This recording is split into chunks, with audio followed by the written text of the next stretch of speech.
l'avez pas vu? C'est Vincent qui conduit. Mais non. C'est le nôtre, on l'avait pas vu. C'est nous qui subissons.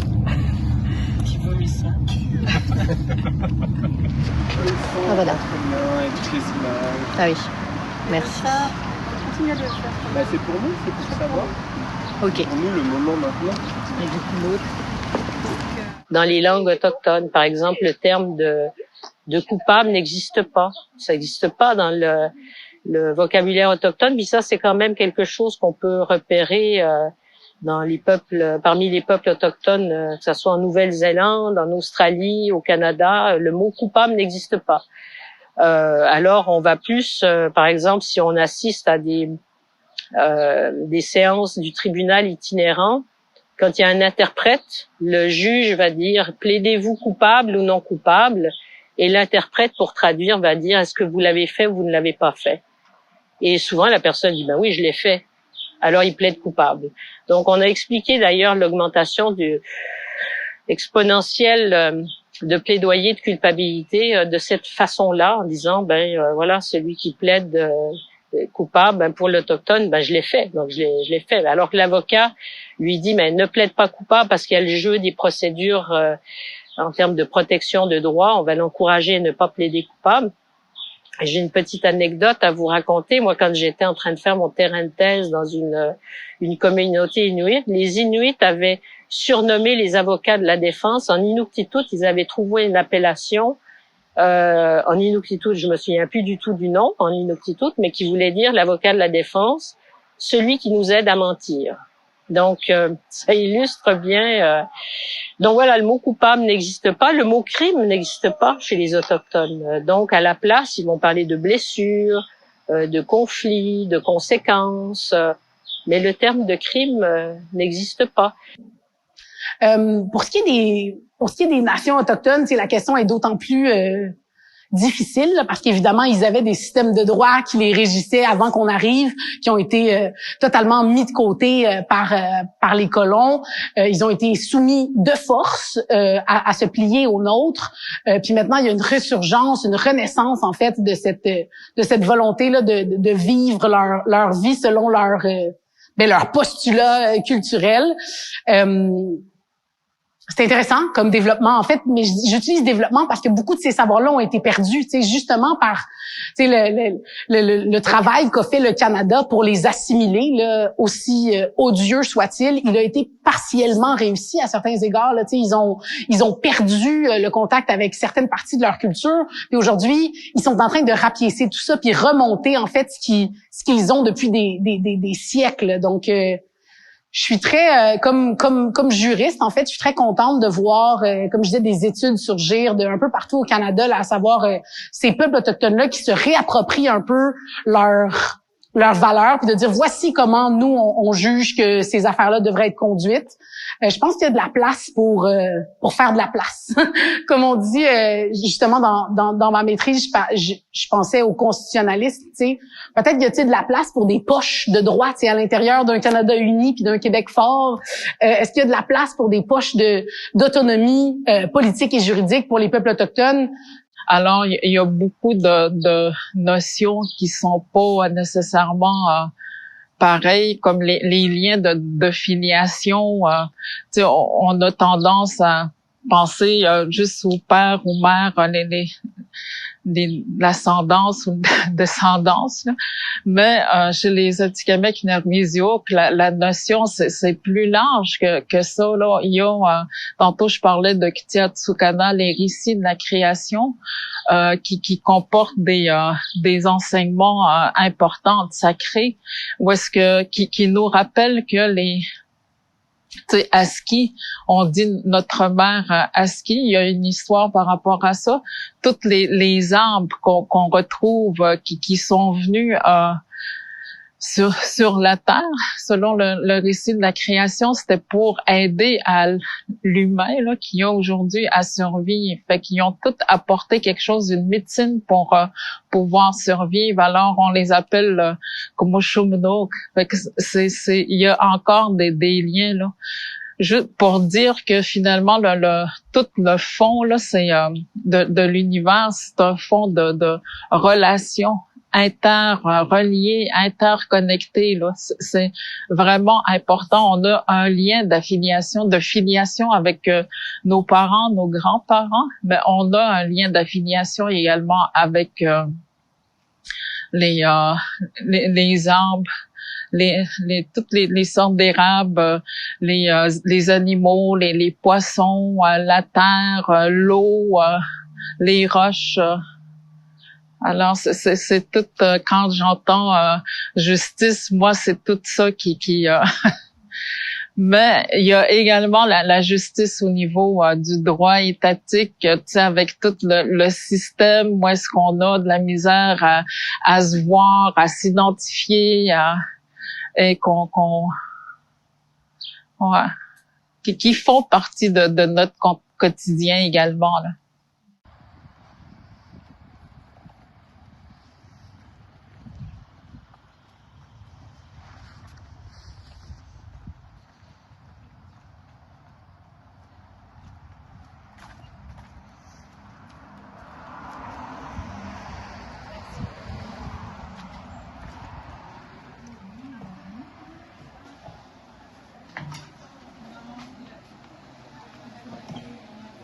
Ça faisait une dizaine d'années au moins là, que je commençais à vérifier avec diverses communautés pour l'installation d'un cégep.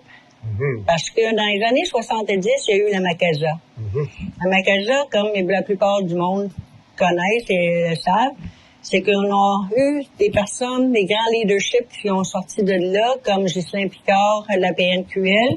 Il y a eu Lise Bastien du Conseil en éducation des Premières Nations, qui est le CEPN, qui était la maison mère de Kiona.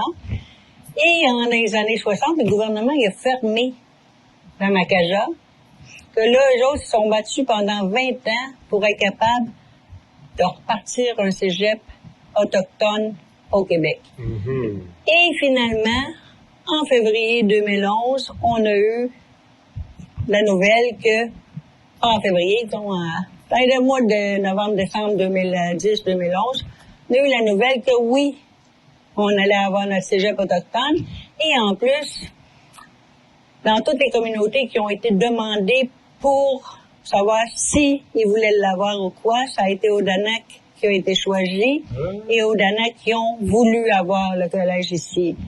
Je sais pas comment c'est, c'était peut-être aussi pour visiter, voir s'il y avait peut-être des gens rencontrés sur place. C'était passé un temps à Shawinigan, quoi. Ah ouais.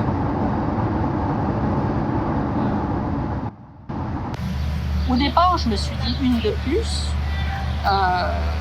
mais en revanche, vu l'ampleur de cette commission, parce qu'il faut quand même reconnaître que cette commission, elle est extraordinaire, parce que c'est la première fois qu'un pays dit d'état de droit a une commission de vérité et réconciliation, parce qu'on sait que ces commissions-là, c'est normalement des commissions qui sont instaurées dans des États qui ont été des États répressifs, des États de dictature, etc., et puis qui mettent en place ces commissions pour faire œuvre de vérité et parfois de réconciliation, pour essayer de transiter vers une espèce d'État démocratique qui va essayer de tourner cette page historique douloureuse en essayant d'instaurer ce genre de mécanisme.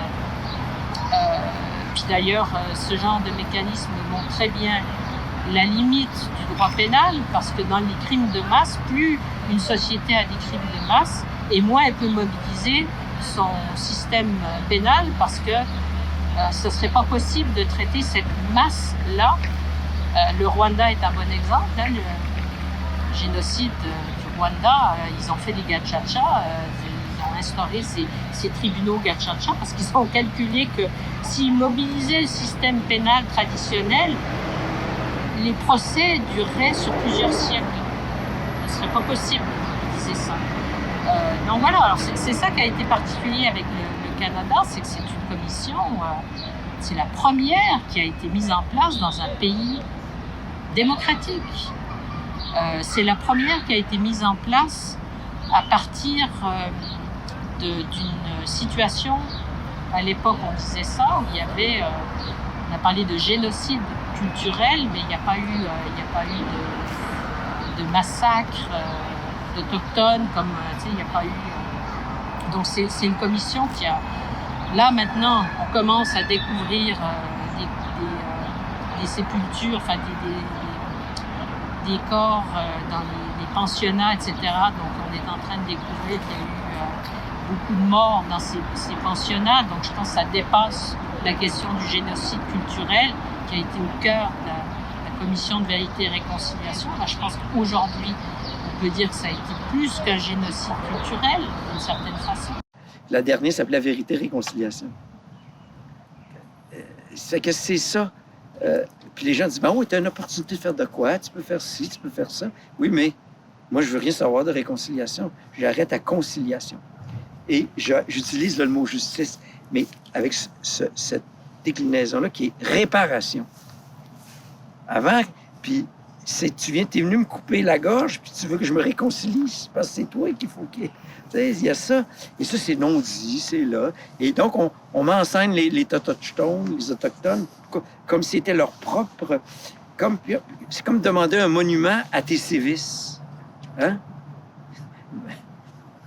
Un monument à la mémoire des femmes assassinées disparues, pour moi, c'est insensé.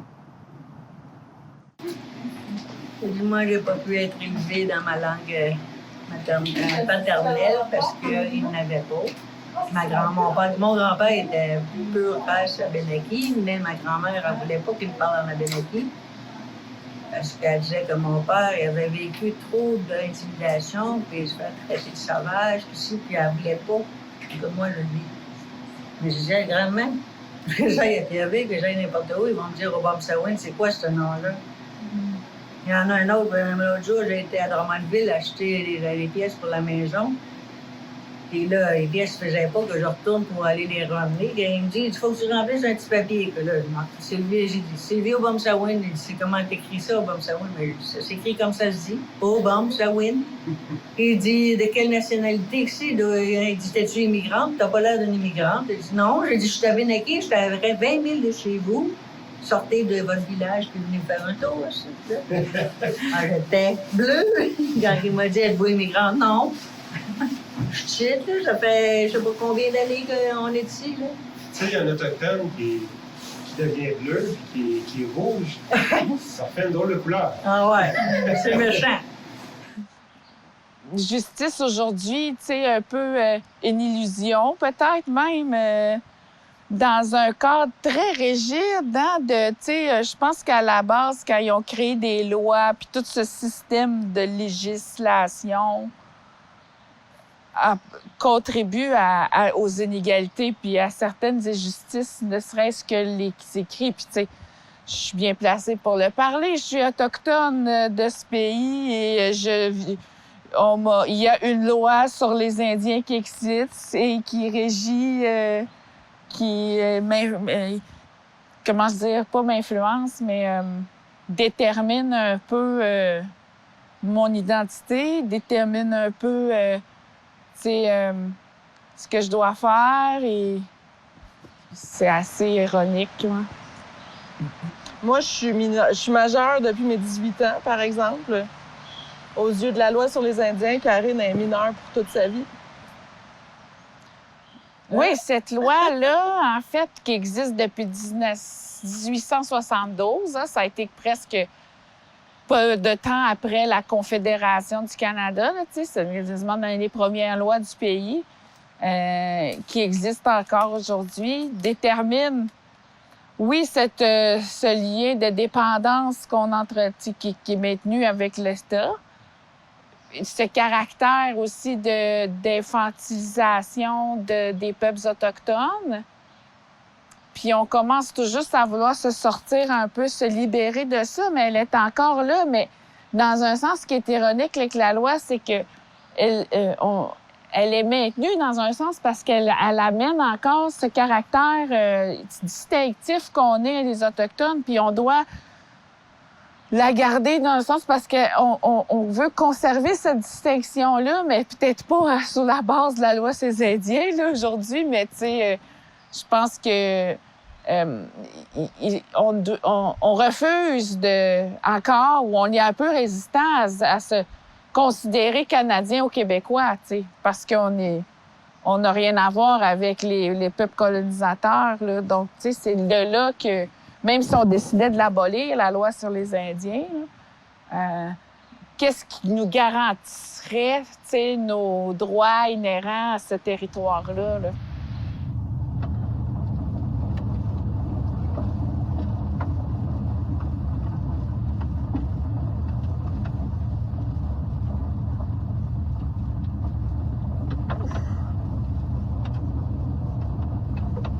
C'est des enjeux précis dans des territoires précis. Puis si on dit Québec, le Québec reconnaît 11 nations autochtones sur son territoire. Après, à l'intérieur, comme j'évoquais une géographie algonquine, Anishinaabe tantôt, à l'intérieur de chacune de ces géographies-là, en Mauricie, c'est le monde Atikamekw, c'est Nitaskinan. Sur la côte nord, jusqu'au lac Saint-Jean, c'est le Nitassinan, c'est le territoire Innu. De ce côté-ci, Laurentide, Outaouais, c'est le territoire Anishinaabe. Puis après ça, au-dessus des Atikamekw et des Algonquins, vers la baie James, c'est le monde des Cris. Donc c'est toute une autre géographie aussi qui se dessine. Si on va au sud, chez les Haudenosaunee, ben ils sont à la fois sur la frontière entre le Canada et les États-Unis, entre le Québec et l'Ontario. Donc puis ça c'est intéressant, si on parle de géographie et de territorialité. Ce sont des démarches de justice, des demandes de justice, puis des luttes politiques pour le territoire, mais aussi pour les droits, puis pour la reconnaissance d'une existence collective, en fait. C'est ça, c'est que les Autochtones, ils demandent qu'on reconnaisse leur existence collective dans des territoires. Et ces choses-là, ben, elles remettent en question justement cette territorialité Québec aussi. Ça fait partie. Donc, c'est ça. Je veux dire, il y a une psychose de la territorialité là, en lien avec ces luttes-là. Parce que ces luttes-là se jouent dans des représentations de l'espace et des géographies qui sont pas les mêmes que celles qu'ont les institutions auxquelles ces luttes-là s'adressent.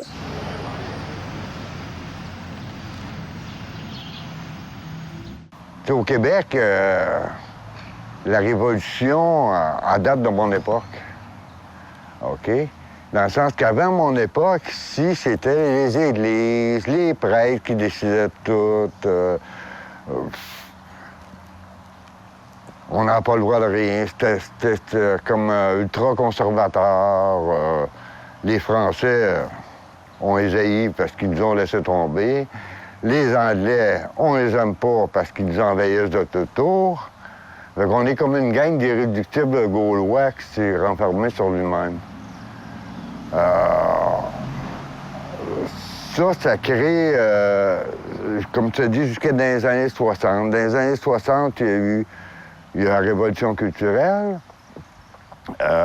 J'ai commencé à avoir les cheveux longs, j'ai commencé à faire ci, tout ça. C'est là que tout a changé. C'est là que les églises, tout le monde a laissé tomber les églises. Qu'on y vont, mais par formalité. C'est là qu'au Québec, l'éducation a changé, les polyvalentes, les cégeps, les universités pour tout le monde. Mais tout ça, avant, ça n'existait pas. Ça fait que ça faisait un milieu qui était très dur. Puis moi, mes parents, ça vient d'un coin Saint-François-Xavier de Hauteur, dans le haut de la vallée de la Matapédia. C'est un coin incultivable. Il s'est fait donner ça dans le temps par... quand ils ont envoyé du monde ici, là, des prisonniers ou n'importe quoi, ou n'importe qui voulait s'en aller de la France, qui était tanné d'être là-bas, qui s'en venait ici, ils leur donnaient des terres, mais c'était pas cultivable. Ouais, j'ai été élevée dans cette idée d'indépendance, mais tu sais, pas au sens où 40% des gens vivaient là-dedans. C'était une culture politique, c'était un imaginaire, c'était quelque chose qui allait de soi, même. Que le Québec devait être indépendant, qu'il fallait protéger la langue française de cette manière-là, puis que c'est une société qui avait sa propre dynamique puis qui pouvait avoir son autonomie par rapport à l'ancien empire britannique qui est devenu le Canada finalement. Et ce mouvement, en tout cas, cette idée d'indépendance, ça s'est développé au départ comme un projet de décolonisation, c'est-à-dire sortir de l'Empire britannique. C'est intéressant, c'est une bonne idée. OK, on hérite d'une société impériale avec ses rapports de pouvoir spécifiques, avec son mode d'exploitation spécifique, avec sa hiérarchisation des races pour pouvoir les exploiter. Puis nous, on a envie de sortir de ça, bravo. Puis, mais ça a tellement mal tourné, tout ça. Ça a tellement mal tourné. C'est devenu, je veux dire, le Parti québécois qui porte encore cette idée d'indépendance-là. Je veux dire, c'est plus du moins le Rassemblement national. En termes de... C'est le danger à la nation, c'est l'immigration, puis c'est la faute d'Ottawa qui font entrer des immigrants chez nous. Et c'est toute cette idée de contrôler le territoire puis de le développer économiquement de la même façon que le ferait l'Empire britannique. Et pour résumer, c'est-à-dire, à un moment donné, tu te rends compte que c'est pas une décolonisation de vouloir remplacer le maître, juste être le maître à la place du maître. Et donc, les rapports de domination qui existent, ils font notre affaire. Le développement industriel du territoire, il fait notre affaire. L'économie telle qu'elle fonctionne, elle fait notre affaire. C'est juste qu'on veut le faire en notre nom puis en français. Puis avec le recul, tu regardes, tu te dis, mais c'est pour ça qu'on en est rendu là. Une espèce de gouvernement très pro-industrie, très pro-job payante, très... axé là sur la préservation des acquis, tu sais, puis une espèce de défense un peu paranoïaque de la nation. Fait que c'est ça le programme qui est proposé, c'est indépendance de quoi? C'est la même société mais en français, donc une espèce d'orgueil culturel peut-être qui serait apaisé. Ou je veux bien, mettons qu'il n'y aurait pas de problème grave dans le monde. Mais sérieusement là, je veux dire, on s'entorche de votre orgueil culturel en ce moment, là.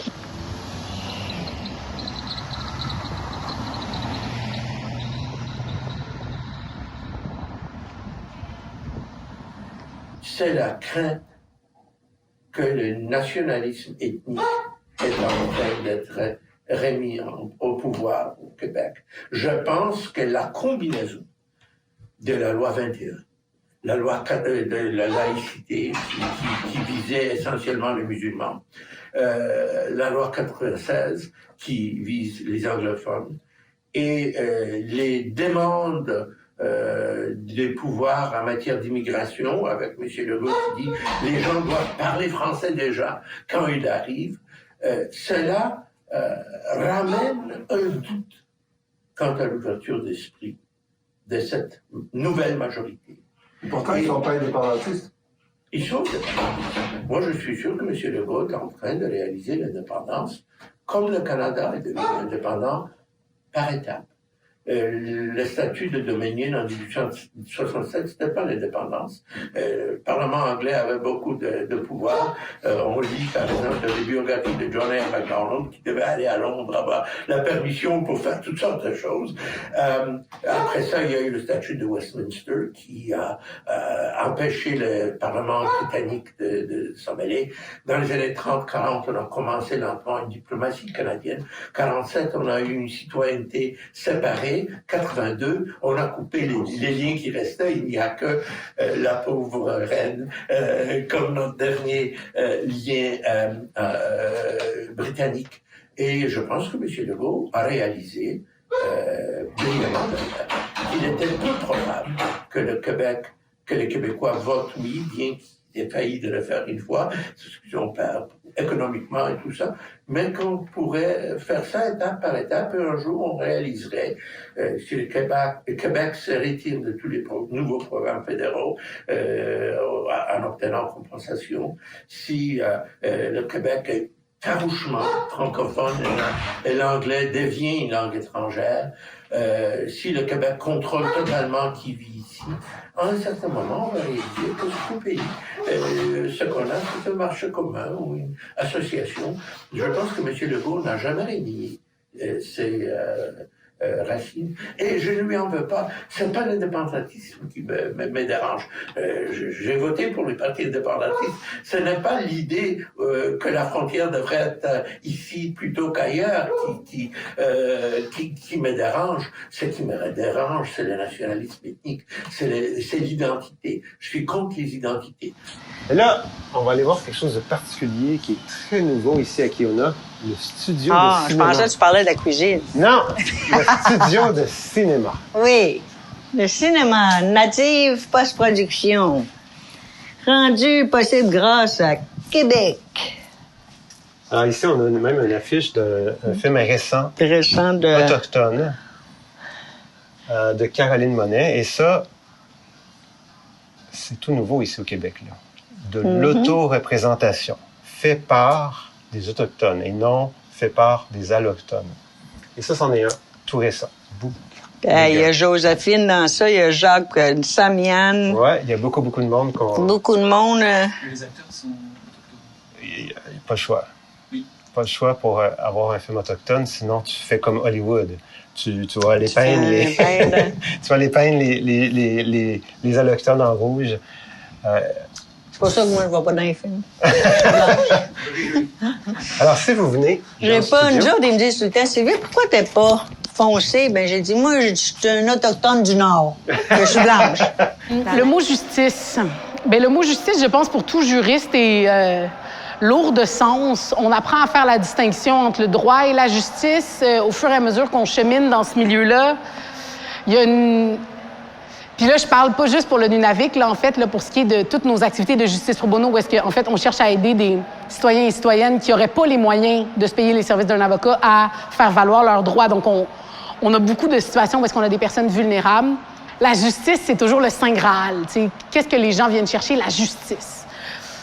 La justice est davantage un sentiment qu'un système pour moi, là, du sens que si on demande à quelqu'un qu'est-ce que vous entendez, qu'est-ce que vous allez chercher à travers cette justice-là, des fois c'est, je voudrais simplement des excuses de la personne qui m'a causé un tort, je voudrais récupérer telle chose. Pour moi, ça serait la justice. Mais le système de justice ne fonctionne pas par que voulez-vous, vous, réellement, dans votre plus profond du cœur. Là, on a des règles, on a des lois.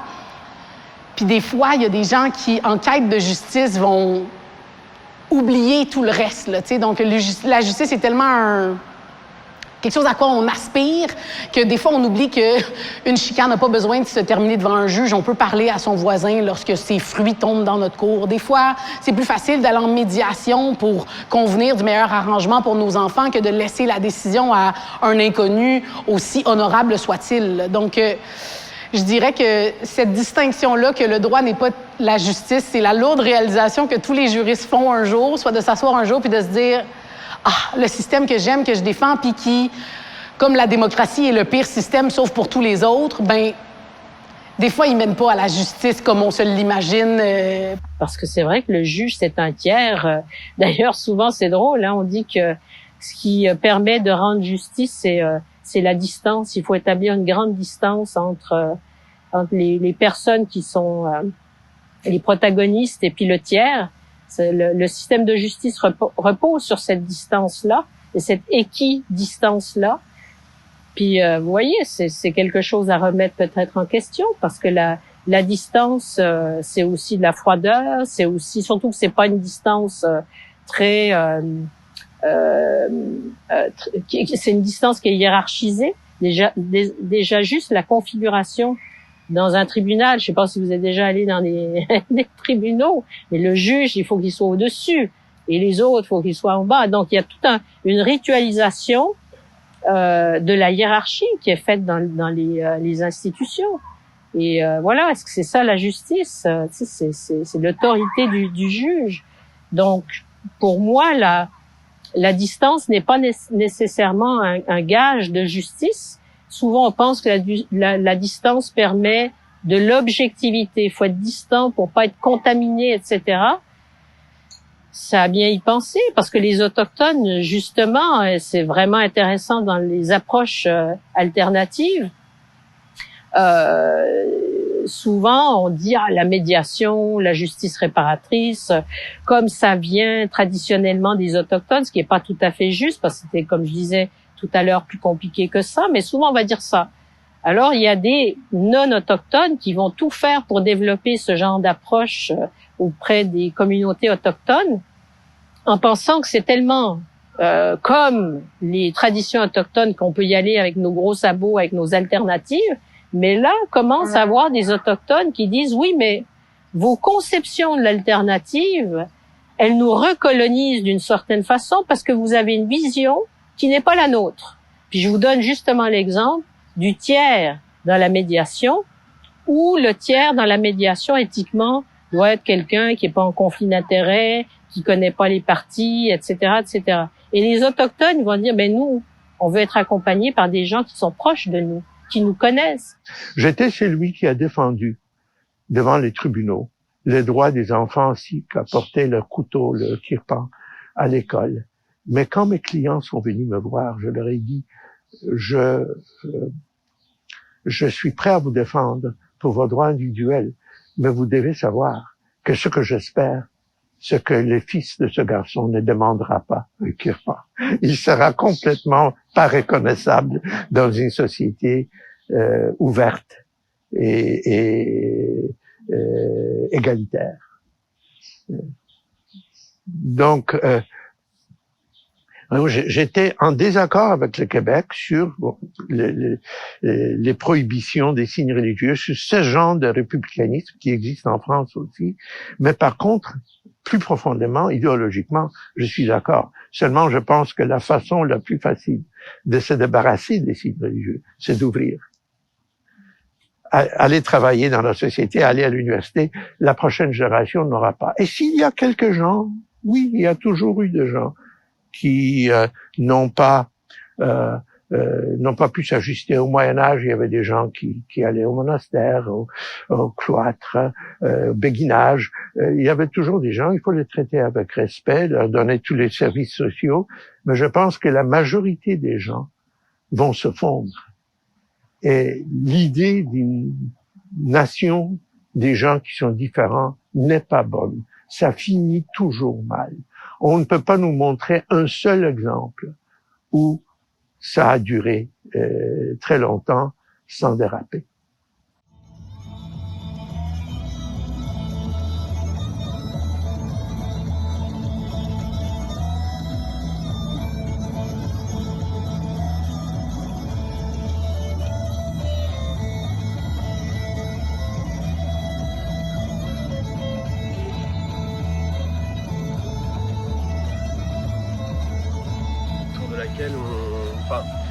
Quand on rencontre les gens, on leur pose la question autour de la justice ici, c'est différent. C'est différent parce que c'est pas la même pour tous. C'est vraiment et puis on va avoir une considération face à ça qui est variable. Si les gens vont être beaucoup plus offusqués d'agression d'un blanc à Montréal que du fait qu'il y ait des policiers qui ont pu malmener des gens en communauté autochtone. Parce qu'on a vraiment l'impression d'avoir des pays dans un pays, en fait. Et c'est pas juste le fait de la fédération, hein, c'est vraiment l'idée qu'aujourd'hui on a un morcellement du territoire avec beaucoup de réserves, beaucoup de lieux de non-droit finalement.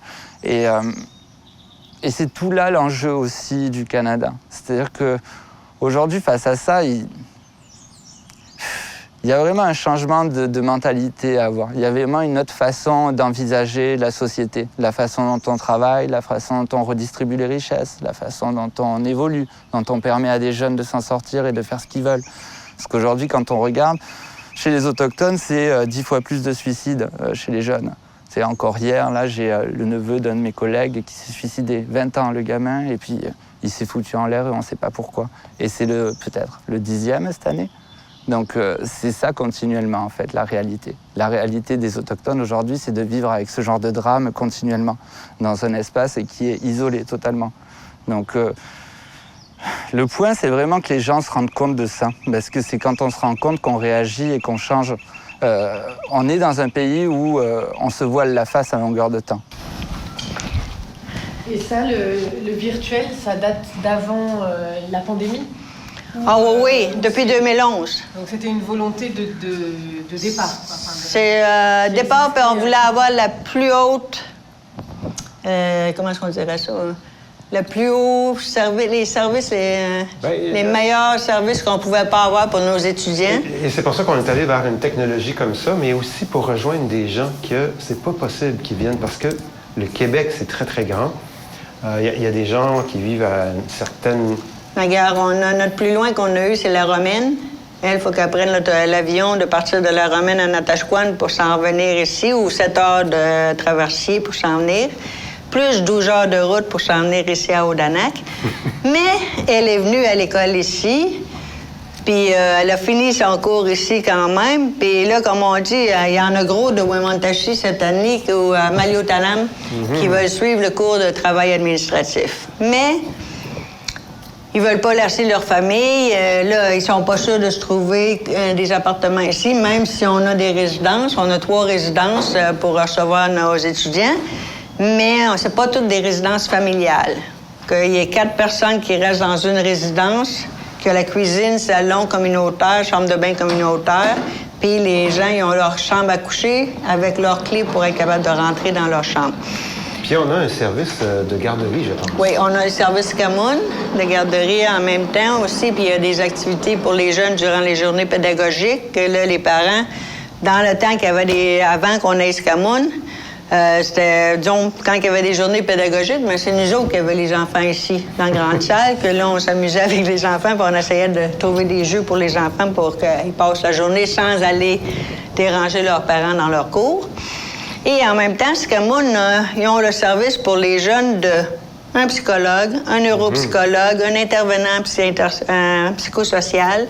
Et en même temps, on a 2 éducatrices spécialisées. Que là, on a tout ça pour nos jeunes de Kiuna, les enfants de nos étudiants.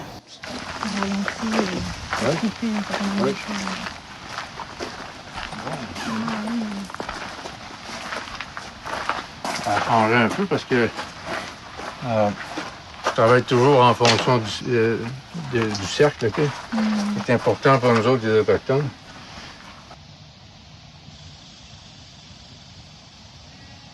Comment sortir de là? Ben, on est colonisé.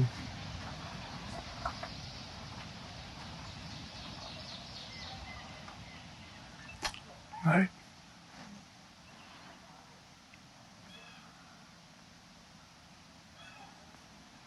Ouais. C'est très dur.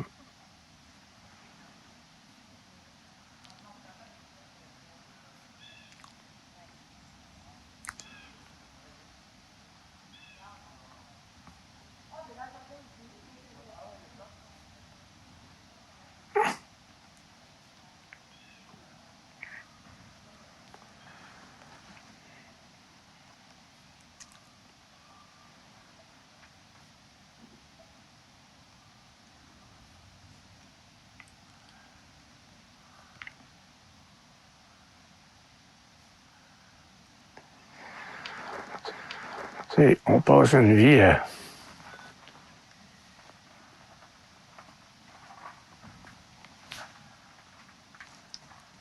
à essayer d'être.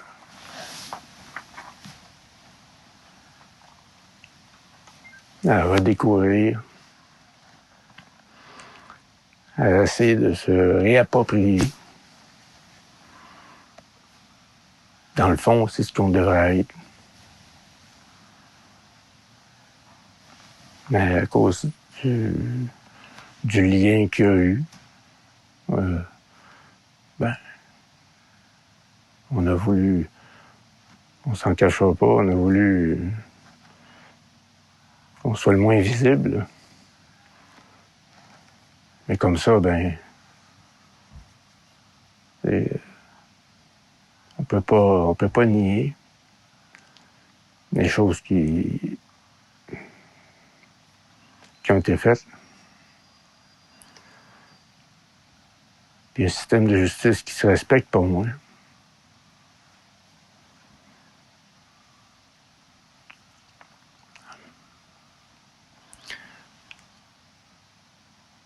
Si on pense aux enfants disparus puis les femmes disparues au Canada, faudrait faire la lumière là-dessus. On est des êtres humains aussi.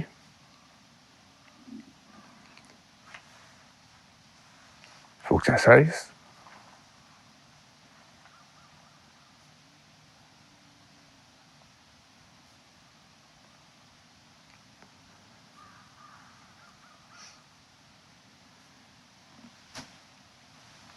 Si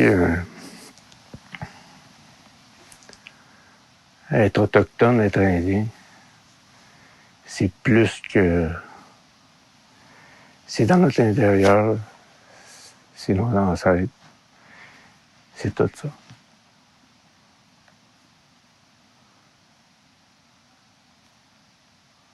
Puis il faut, quand je dis se réapproprier, c'est qu'il faut prendre beaucoup de temps à essayer de réapprendre plein de choses, OK? Le côté spirituel, OK? Les rituels. Il y a des choses dedans qu'on doit réapprendre. C'est vraiment pas facile. C'est vraiment pas facile, ça. J'ai passé une partie de ma vie à réessayer de savoir qui j'étais à l'intérieur de ça. Où est-ce que je me situe à travers ça?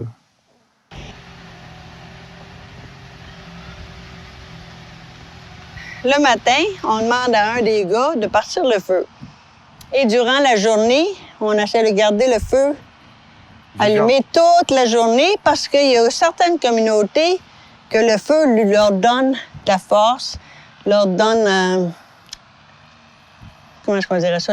Pas le pouvoir, mais la tranquillité d'âme, d'esprit, qui peuvent venir se recueillir ici. Puis, disons, il y en a gros qu'au début, quand il n'y avait pas de psychologue au début, c'est moi qui faisais un peu la psychologue. On avait beaucoup des Autochtones, des Mohawks. Puis eux autres sont vraiment attirés vers le feu pour se détendre, pour se calmer.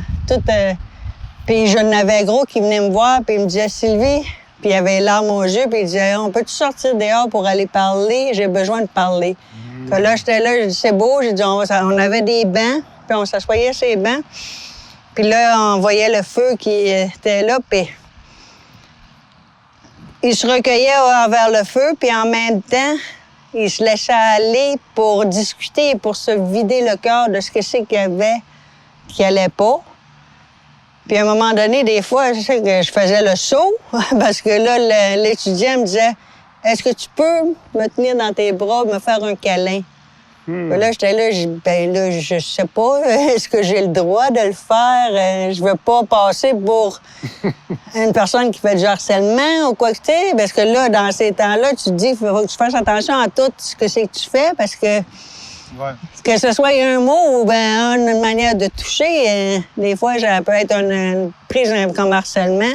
Que là, la personne me disait « Non, j'ai besoin d'un câlin pour me sentir bien. » Parce que je pense que les Québécois sont des gens aliénés aussi, jusqu'à un certain point. C'est ça que tu as entendu. Quand ils disent « Ah oui, vous, la France, vous, l'Europe, c'est génial, vous avez de l'histoire, les villages sont beaux,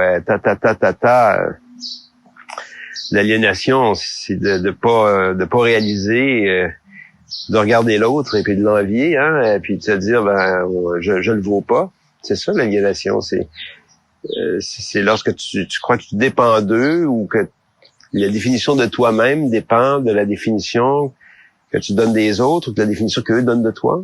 C'est ça l'aliénation. Et dans ce sens-là, je pense que les Québécois ont encore beaucoup à faire pour sortir de ça. Ça prend toutes sortes de formes. Je fais de la recherche depuis 35 ans. C'est la première fois que j'envoie un manuscrit livre en Europe. J'ai fait mes études à Paris. Alors, ça montre comment est-ce que l'autocensure dans laquelle on se retrouve peut nous suivre longtemps. Puis moi, je suis un type très scolarisé, professeur d'université. Ce que j'ai à... Pourquoi est-ce que je serais aliéné? Tu sais? Il n'y a aucune raison à ça.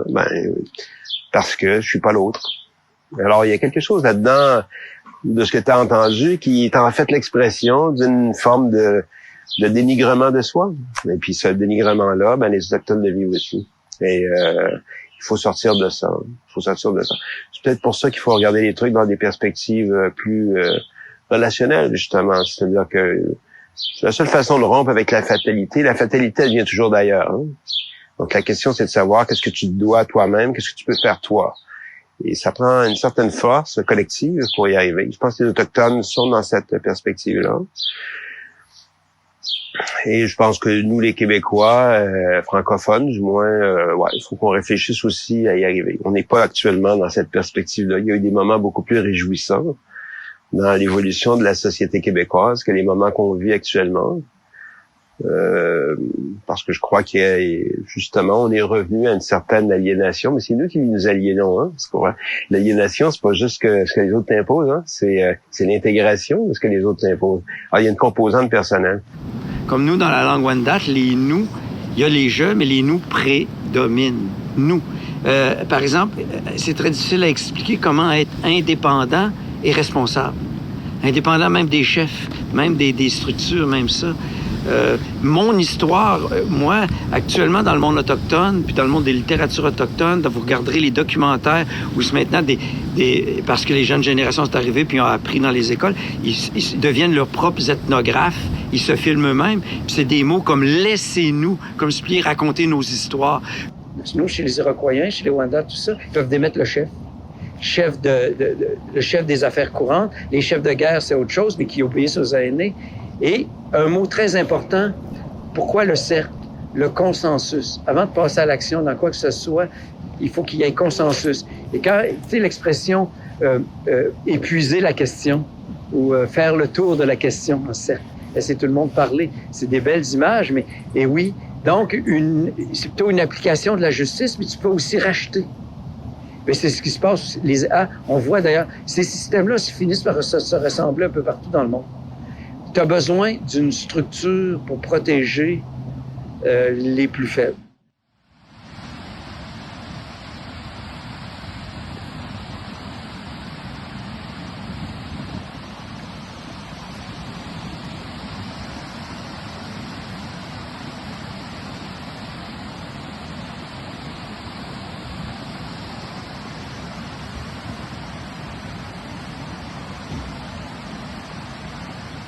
L'Arctique a été créé par une compagnie minière en 1938 et a survécu de crise en renaissance à travers les différents projets miniers. Mais encore aujourd'hui, il y a une partie de la population qui vit sous le seuil de la pauvreté.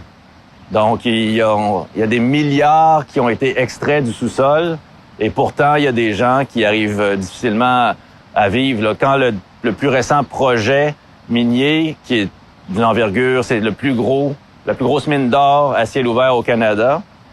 Quand la mine s'est implantée, les gens qui allaient chercher des paniers donc alimentaires au comptoir communautaire alimentaire a augmenté.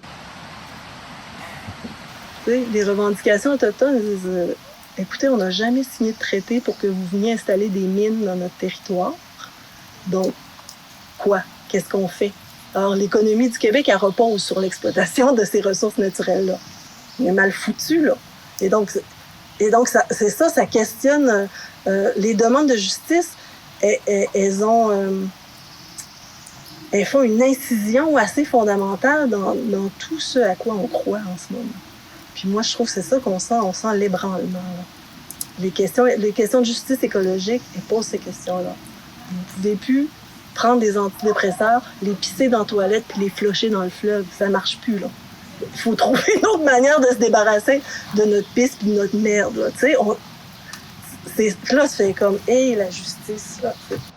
Souvent aussi, il faut penser que les mineurs commencent très jeunes parce qu'ils sont attirés par les compagnies minières avec de très bonnes conditions salariales. C'était pas le cas dans les années 50 ou 60, par exemple, mais aujourd'hui. Donc, tristement, je dirais que comme ils quittent l'école, par exemple, en secondaire 5, ils n'ont pas le temps d'avoir des cours de philo, entre autres, mais de former une culture générale, de prendre le temps de vivre un peu, et ils sont envoyés sous terre un peu comme dans la caverne de Platon, ou pour ressortir ensuite, la caverne de Platon étant le système économique où on gagne beaucoup d'argent, on travaille très fort, ensuite on dépense cet argent-là la fin de semaine avec le chalet, le bateau, et après dans notre quotidien, il n'y a plus l'espace pour la critique, là. Et pour se poser la question de est-ce que je participe à quelque chose qui réellement apporte à ma communauté, ou est-ce que il y aurait autre chose à faire? Donc la parole humaine est intimement liée à la question du pouvoir puis à la question de reconnaître le droit à l'autre d'exister. Tu sais, pour citer Edward Bound, ce qui fait notre nature humaine, c'est que quand on parle, on sait que quelqu'un d'autre écoute, puis que c'est cette sensation-là de l'autre qui écoute qui génère la parole, puis que parler, finalement, c'est demander à l'autre de reconnaître le fait que j'existe. Donc, dans la parole, il y a l'idiome de la justice. Dès que quelqu'un prend le temps de parler, moi, présentement, je suis en train de vous demander de reconnaître que j'existe à chaque instant que j'ouvre la bouche. Parce que sinon, je parle pas, puis je m'en vais. Et même si c'est pas mon intention, biologiquement, c'est ce que ça produit, l'effet de la parole. C'est je vous demande de reconnaître que j'existe. Si votre projet est sur la justice, ben c'est intimement lié à la parole, puis intimement lié à l'établissement de conventions, donc ce jeu d'écriture. Hein, puis c'est pour ça que l'écriture aussi, c'est une espèce de pouvoir magique qui est peut-être aussi pas permis. Hein. Dans les origines de l'écriture, ceux qui savent écrire, hein, ils ont un pouvoir. Hein. Puis même le clergé qui continue de parler latin, puis que tout se passe en latin pour pas que le peuple comprenne ce qui se passe. Donc toute cette question du pouvoir de la langue puis du pouvoir de la parole. Ici au Saint-Laurent, à vos ancêtres quand on est arrivé.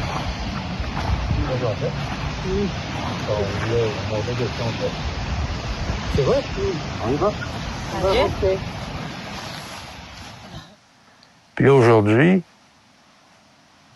on veut être autonome, on veut être chez nous, avoir notre propre identité, nos propres lois, nos propres... Puis ça se fait pas. On aime mieux négocier avec nous autres à la pièce, un petit peu, pour arriver à être qui? À être comme la majorité des gens qui demeurent au Canada, au Québec, dans le fond. Fait qu'on va arriver dans les mêmes traces, avec les mêmes lois que des non-autochtones. C'est ça la solution? Non. Non. Ça va prendre encore 500 ans, cette histoire-là, de négociation-là. C'est dur, ça. C'est dur. Moi, je ne suis plus là. J'ai attendu toute ma vie juste pour aller chasser. Puis j'ai toujours d'y aller un peu comme ça. Pourtant, j'étais en plein droit. J'ai vécu, moi, où est-ce que j'ai déjà, plus jeune, j'allais pêcher, puis je prenais mes poissons, puis je les faisais cuire, puis c'est fini. Il n'y avait pas de... Mais ça, c'est vraiment la... C'est la base. Le territoire, là, c'est... Pour nous autres, le côté sacré de ça, là, c'est sacré pour moi, le territoire. C'est le territoire qui nous a vu naître, OK? Puis qui va nous recevoir quand on va retourner à la terre. Hein? Et pour nous autres, c'est sacré. Il y a des rivières, il y a des endroits où est-ce que les gens ont l'habitude d'aller, les clans familiaux. OK? Puis, il faut que ça continue. Il y a un système d'organisation qui a toujours existé parallèlement au Conseil de bande. Le Conseil de bande, c'est une création de la loi sur les Indiens. Et mais l'autre système là, c'est qu'on les appelait c'est les gardiens, les surveillants, les responsables de territoire, les chefs de territoire, puis tu sais qui englobaient à l'extérieur de la réserve de Manawan, ben tu sais, on a tout un territoire de chasse traditionnelle. Alors ils ont toujours on a toujours fréquenté ces territoires-là. Mais il y avait des responsables quand telle famille allait voulait aller chasser, ou ben il fallait s'assurer que le responsable soit au courant. Fait que tout ça, ça a toujours fonctionné. C'est des chefs héréditaires qu'on dit, et ça a toujours existé. Fait qu'on l'a mis dans une section dans les bauges de la Constitution atikamekw pour parler de l'importance de préserver, puis qu'ils soient impliqués aussi, qu'on les protège à l'intérieur de la Constitution. Puis tout ça m'a amené cette expérience-là. Je me disais, wow, on est dans un processus de négociation. On utilise des termes, des concepts juridiques à la table centrale puis tu sais, le défi, c'était d'expliquer tous ces concepts-là aux membres de la communauté, alors que ça avait pas nécessairement, il y avait pas de résonance. Puis je me disais, ça va être important d'aller étudier justement en droit, puis de pouvoir traduire mieux ce qui se discute, surtout la conception des Atikamekw Nermiziok par rapport au droit. Fait que c'est comme ça que j'ai décidé d'aller poursuivre des études, faire ma licence en droit. Là. Moi, la vraie pulsion profonde, c'est que le Québec est une espèce de brèche, parce que comme il n'a pas signé le rapatriement de la Constitution canadienne, sur papier, nous, le deal du Canada, on l'a pas signé. Mais la tradition britannique du Commonwealth, là, du Common Law, pardon, le droit britannique, ça marche par tradition. Donc, pour l'expliquer simplement, au Canada anglais, quand tu es conjoint de fait, c'est comme si tu es marié, parce que c'est le Common Law. Hein, ça porte même le même nom, là. Ça s'appelle Common Law, à être conjoint de fait. Et nous, on a le Code Napoléon ici, hein, on n'a pas le Common Law. Donc, le droit civil, c'est le Code français. Puis, dans le droit civil, ici, être conjoint de fait, c'est pas comme être marié. S'il n'y a pas un testament, la personne avec qui tu es conjoint de fait, elle hérite de rien. Alors qu'au Canada anglais, si tu es conjoint de fait, puis tu meurs, puis il n'y a pas de testament, la personne avec qui tu es conjoint de fait, elle hérite de tout. Donc, la compréhension du droit est pas la même. Le droit civil britannique tient sur la tradition. Donc, nous, on n'a pas signé le rapatriement de la Constitution canadienne. Donc, quand ils ont pris la Constitution, ils l'ont ramenée ici en 82, ce qui est considéré par plein de monde comme un putsch, un coup d'État fait par Trudeau père. Hein. Cette Constitution-là canadienne a été écrite par 4 gars sur le coin d'une table. Là. Dans la Constitution que moi, j'ai comme initié le mouvement d'œuf, écrite par des citoyens tirés au hasard. À mon sens, elle est beaucoup plus légitime parce qu'elle vient de la base. Mais la démocratie participative, ça intéresse pas beaucoup les gens qui sont intéressés par le pouvoir. Au Canada, on a l'habitude des fédérations. Tu sais, je veux dire, on en est une. Évidemment, au Québec, je trouve ça très intéressant aussi cet aspect-là. Le Québec est particulier. C'est une société distincte au sein du Canada. Là, du moins, on a exigé que ça soit reconnu ainsi. Oui, il y a un sentiment de constamment se sentir la minorité, les Gaulois au sein de l'Empire romain. Là, tu sais, de se dire, nous sommes la dernière province francophone au sein d'un Canada anglophone. Il y a en effet ces deux réalités-là. Lorsqu'on dit peut-être que c'est vers ça qu'on s'en va, il y a une fédération qui inclurait les nations autochtones à titre de nation propre. La récalcitrance, pour moi, elle est justifiée et ne l'est pas en même temps parce qu'on a l'expérience. Fait que je pense qu'on serait très bon à réaliser cet exercice-là, puis peut-être qu'on pourrait être des leaders à l'image mondiale sur cette cohabitation, en fait, avec les peuples autochtones. On a la pratique. Si les Autochtones arrêtent d'accepter ce deal-là puis décident de s'autodéterminer, on ne sait pas ce que ça peut produire comme effet, puis on ne sait pas, dans l'équilibre mondial, un État comme celui-là, qui déciderait de dire, nous, dans les faits, on n'a pas signé le Canada, donc on n'a rien signé de ce que le Canada a signé, donc on peut recommencer à zéro le deal avec les autres. Et là, peut-être qu'on décide que non, l'eau, elle n'est plus à pomper autant qu'ils veulent. Ça, c'est un exemple banal. On peut décider que le fleuve a une personnalité juridique, un des plus grands cours d'eau au monde, que tout d'un coup, le fleuve a une personnalité juridique. Et ils le font, les citoyennes et les citoyens ordinaires dans la Constitution. Ils donnent au fleuve une personnalité juridique et tous ses affluents. Et le fleuve, il est marqué par toute cette histoire-là, puis il est en sale état, il est en très mauvais état. Puis à plein d'endroits différents. Si vous vous informez là-dessus sur la route, vous allez les entendre, les histoires, puis des enjeux d'exploit, un port de gaz méthanier qui veut s'installer dans une pouponnière de beluga, par exemple. Puis il y a une série d'enjeux qui touchent à la santé du fleuve, puis à la santé de l'eau.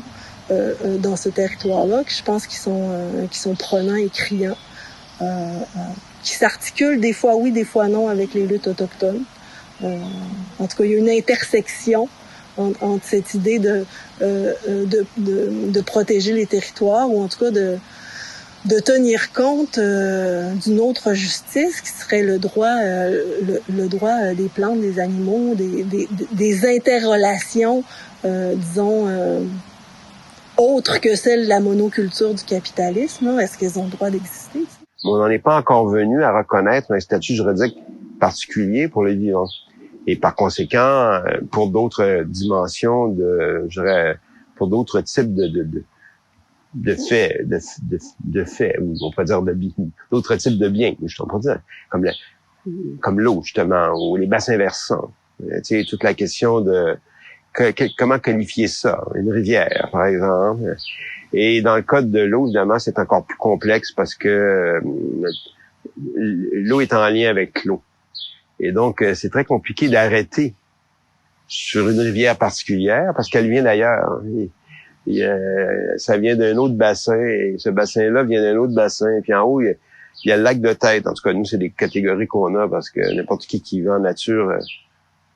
c'est généralement où est le lac de Tête parce que il y a généralement du poisson dans le lac de Tête. Donc, évidemment, sur le plan d'activité en nature, les gens qui sont habitués en forêt savent bien que l'eau vient de quelque part, puis elle sort quelque part. Il y a quelque chose de très naturel. La charge, la décharge. Bon, pourquoi est-ce que je parle de ça? Simplement pour montrer que définir un bien avec des catégories nouvelles, ça va nécessiter un peu d'imagination parce qu'on est en face de biens complexes, pas seulement parce que l'eau est en lien avec l'eau, mais c'est parce que c'est la même eau qui coule. Et abordé comme ça, l'eau est une forme de relation sociale parce qu'elle passe d'une population à une autre et tous ces gens-là, les riverains et les usagers de l'eau, se doivent quelque chose mutuellement. Moi, je pense que ça part de soi, hein. Tu sais, il faut entreprendre, se prendre la main déjà individuellement, elle viendra pas toute seule. Fait que même si on parle beaucoup d'autodétermination dans les nations autochtones, elle ne vient pas en disant le mot autodétermination.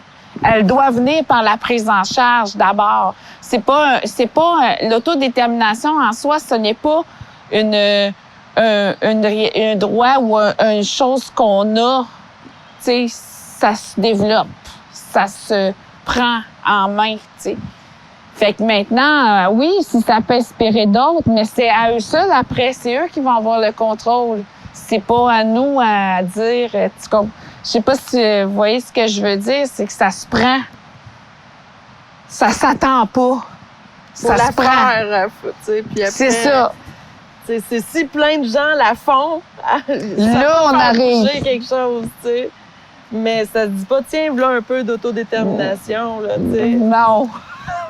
Puis quand on s'est dit, ben nous, on rejette le plan d'affaires, on rejette le prospectus, tu sais, puis que des gens en affaires nous disent qu'il faudrait que... Puis là, nous, non, on n'en fait pas. Ça fait partie de notre autodétermination. On n'a pas de temps pour ça.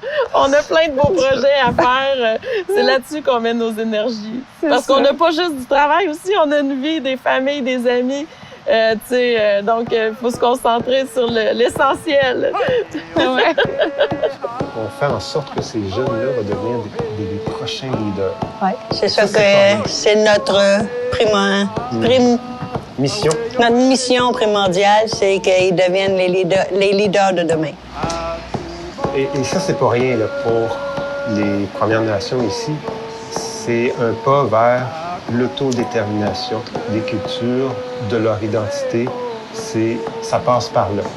Et pour y arriver, ça prend l'éducation. C'est ici que ça se passe, cette éducation-là, pour arriver à faire ce pas-là. Et maintenant, tu as des gens, tu as des enseignants à l'université, tu as des gens, des Autochtones un peu partout dans la société qui vont aussi gérer cette société-là dans laquelle on est tous dedans. On fait partie de cette société-là. Hey, oh, hey, ha. Hey, oh, hey, ha. Hey, oh.